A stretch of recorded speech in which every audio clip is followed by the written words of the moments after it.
कहते हैं, बहू अगर घर की लक्ष्मी होती है तो उसका प्यार और मेहनत पूरे परिवार का भाग्य बदल सकता है।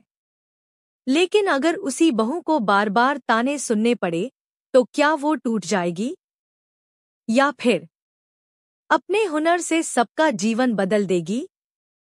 आज की कहानी है राधा की, एक गरीब चाय बेचने वाली बहू की, जिसने पूरे परिवार को अमीर बना दिया। राधा एक छोटे कस्बे की साधारण लड़की थी। उसके पिता एक ढाबे पर काम करते थे और माँ घरों में बर्तन मांजती थी। गरीबी में पली बड़ी राधा का सबसे बड़ा हुनर था चाय बनाना।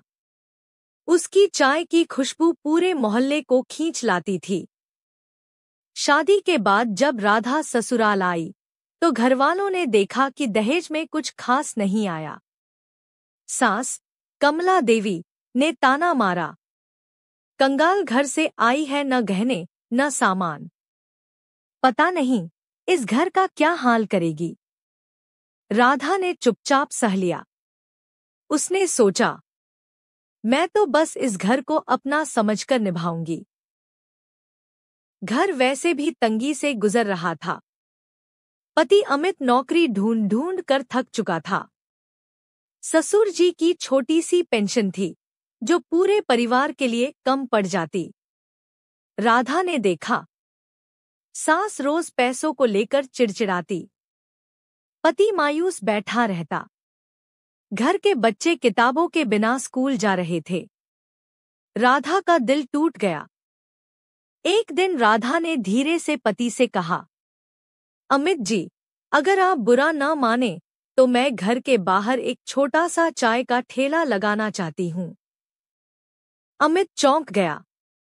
लोग क्या कहेंगे? हमारी इस मिट्टी में मिल जाएगी, बहू ठेला लगाएगी। सास ने भी सुना और गुस्से में बोली, अब हमारे खानदान की बहू चाय बेचेगी? क्या दिन आ गए हैं? लेकिन राधा ने हिम्मत नहीं छोड़ी। उसने समझाया, मां जी, अगर घर चलाने के लिए मैं मेहनत करूं तो इसमें शर्म कैसी? चाय बनाना तो मेरा हुनर है। आखिरकार ससुर जी ने उसका साथ दिया। उन्होंने पुराना लकड़ी का ठेला दिलवा दिया।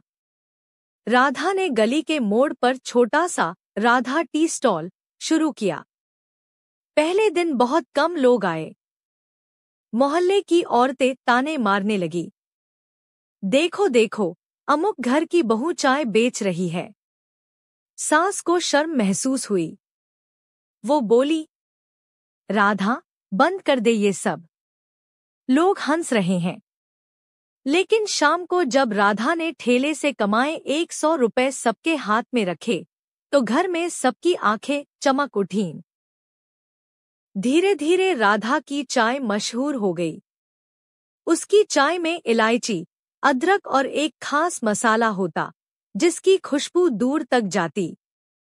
लोग कहते, राधा बहू की चाय एक बार पी लो तो दिन भर थकान दूर हो जाती है। भीड़ बढ़ने लगी। रोज का 100 अब 500, 600 तक पहुंच गया। अमित भी उसकी मदद करने लगा। राधा की कमाई से बच्चों की किताबें आ गईं। रसोई में सब्जी दाल की खुशबू लौट आई। सास, जो ताने मारती थी, अब चुप हो गई। लेकिन मोहल्ले वाले अब भी कहते, बहू को सड़क पर उतार दिया, कैसा घर है? राधा बस मुस्कुराकर कहती, कल देखना, यही चाय हमें सम्मान दिलाएगी। कुछ महीनों बाद एक बड़ा बिजनेसमैन उस इलाके से गुजरा। उसने राधा की चाय पी और हैरान रह गया। उसने कहा, ये स्वाद अनोखा है। क्या तुम मेरे साथ मिलकर काम करोगी? मैं तुम्हारा ब्रांड पूरे शहर में खोल दूंगा। राधा ने पति और परिवार से सलाह ली। सब पहले डर गए। इतना बड़ा काम?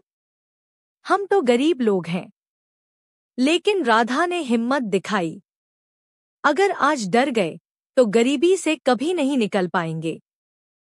बिजनेसमैन की मदद से राधा टी कॉर्नर नाम से शहर भर में दुकानें खुली। टीवी और अखबारों में खबर छपी। सड़क किनारे ठेला लगाने वाली बहू अब बनी करोड़ों की मालकिन। अब वही मोहल्ले वाले जो ताने मारते थे, राधा के घर आकर सलाम करने लगे। सास कमला देवी की आंखों से आंसू बह निकले। उन्होंने राधा को गले लगाते हुए कहा, बहू नहीं, तू तो इस घर की सच्ची लक्ष्मी है। घर की हालत पूरी तरह बदल गई। गरीबी के दिन गए और राधा सबको यही कहती, बहू गरीब हो या अमीर, मायके से दहेज लाए या न लाए, असली दहेज उसका हुनर और मेहनत है। अगर परिवार उसका साथ दे तो वो किसी भी घर को स्वर्ग बना सकती है।